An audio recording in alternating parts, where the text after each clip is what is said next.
ప్రజలందరికీ నమస్కారం. ఈరోజు ఇళ్ల స్థలాలు లేనటువంటి వాళ్ళు పేదలు చాలా మంది ఉన్నారు. 1 సెంటు సరిపోదు, కనీసం 3 సెంట్లు అవసరం అని చెప్పి మన ముఖ్యమంత్రి చంద్రబాబు గారు ఆలోచన.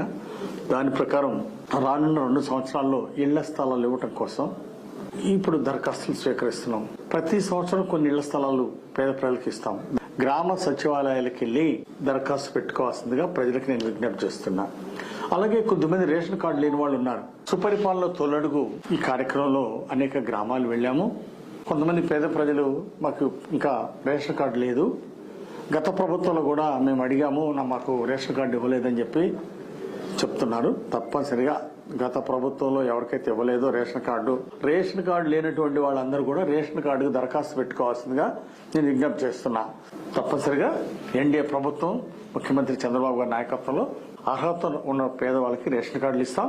అర్హత ఉన్న వాళ్ళకి తర్వాత పెన్షన్లు కూడా అందించడం జరుగుతుంది. ఇల్లు బిల్లులు రాని వాళ్ళు ఎవరైతే ఉన్నారో వాళ్ళకు కూడా రేపు డిసెంబర్లో కానీ జనవరిలో కానీ ఇల్లు బిల్లులు కూడా అందించడం జరుగుతుంది. అందరికీ నమస్కారం.